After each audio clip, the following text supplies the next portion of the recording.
Vamos dar início à parte 2 da história da Páscoa. O gesto de Jesus de entrar na cidade de Jerusalém é provocativo. Zacarias prevê que o Messias entraria num jumento em Israel. A Páscoa seria a revelação do rei entrando em Israel. Suas ações foram deliberadamente pensadas. A Páscoa é uma época bastante movimentada para cambistas e comerciantes do templo. Jesus atacou não somente os cambistas, mas o templo em si. Jesus sabia dos riscos que estava enfrentando, da prisão, do julgamento, da morte. E ele poderia ter deixado Jerusalém nas mãos, mas não fez. Jesus sabia o que lhe aconteceria, e isso é evidente na celebração da ceia. Isso é que nós observamos no documentário. Na Páscoa, que tem a ideia da libertação do povo hebreu da escravidão do Egito, no ritual da bênção existem 4 copos de vinho, baseado em Êxodo 6:7. Primeiro, ele vos tirou o copo da separação. Ele livrou o copo da libertação. Ele resgatou o copo da redenção. E tomar-vos-ei o copo da adoção. É importante entender que, conforme estudos judaicos, Jesus vai morrer numa quarta-feira e vai ressuscitar no sábado. Jesus morre numa quarta-feira, sendo esta a crucificação de Jesus na quarta-feira, sendo esse um chamado Shabat anual. Jesus é crucificado às 9 da manhã e morre às 15 horas da tarde, antes do pôr do sol. E é observado que Jesus vai ressuscitar no Shabat semanal. E agora vamos a alguns fatos sobre referentes à crucificação de Jesus. Um dos maiores historiadores de Israel, chamado Flávio José, contemporâneo de Jesus, falou que eram as mortes mais miseráveis. Podemos também encontrar informações sobre isso em vários livros. Pierre Barbet, A Paixão de Cristo. Frederic, A Crucificação de Jesus. O Julgamento de Jesus Cristo sob a Luz do Direito. Roberto Victor. Naquela época, o sistema jurídico era composto por 2 sinédrios. O primeiro, 71 pessoas. O segundo, 23 pessoas. Esse foi o tribunal que sentenciava a pena de morte. Em cada cidade da Judéia, sempre tinha um. O escritor Cícero falou que, sobre a crucificação, a mais cruel e horrorosa das torturas. Houve, conforme o outro historiador, Joseph McDowell, Jesus ele fala que passou por 6 julgamentos,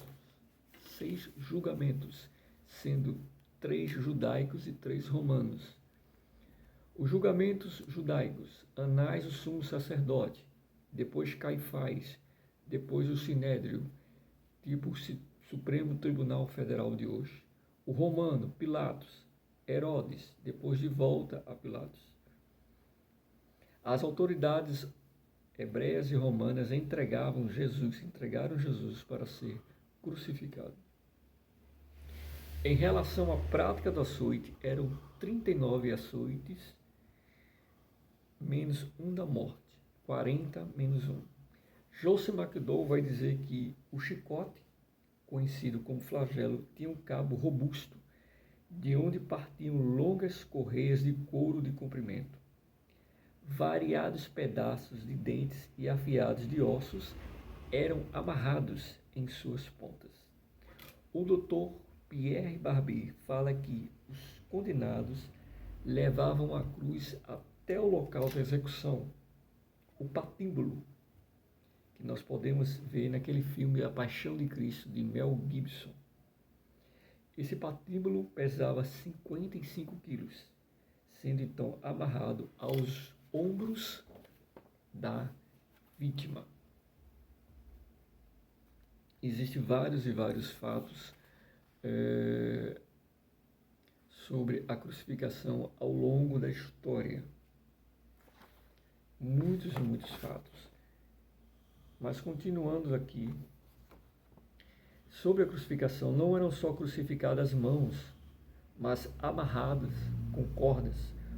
Os pés ficavam lado a lado, que também eram crucificados, com os pregos cravados entre os ossos. Provavelmente a cruz que Jesus foi crucificada foi em forma de T. A base da cruz já ficava no chão, enquanto 2 soldados faziam o encaixe da cruz. O terceiro soldado segurava o corpo da pessoa crucificada. Cada detalhe era cruelmente pensado para prolongar a dor da vítima. Tinham cruzes com assento e apoio dos pés, com a intenção de prolongar a dor dos condenados. O que acontecia durante esse processo? Fome, desidratação, hipotermia, exposição ao sol, que poderiam matá-los, mas de forma lenta. Principalmente se as vítimas fossem saudáveis. Eles passariam mais ou menos alguns dias. Para amenizar, as vítimas tinham seus ossos quebrados ou eram esfaqueados, o que aconteceu com os 2 ladrões que tiveram as pernas quebradas, menos de Jesus Cristo, para que se cumprissem as profecias. Eles poderiam passar, como falei, vários dias na cruz. E os soldados poderiam amenizar a dor. E várias eram as causas da morte. Choque hipovolêmico, que nós podemos observar que também tinha o fato dos dias quentes e dias frios, que a crucificação causaria uma morte de imediato. Falando ainda sobre a crucificação, Jesus pode ter tido um estresse emocional ou um distúrbio decorrente da coagulação sanguínea. Os caminhos do julgamento de Jesus foram 4 quilômetros.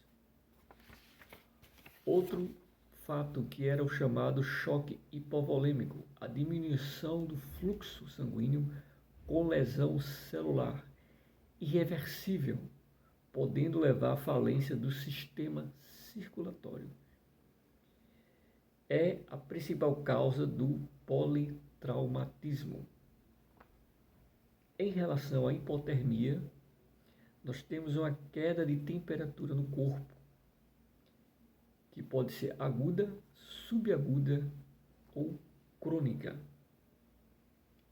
A aguda é não dormência respiratória, sendo mais rápida, a subaguda, a confusão mental, e a crônica, uma amnésia, uma queda do pulso cardíaco e da respiração.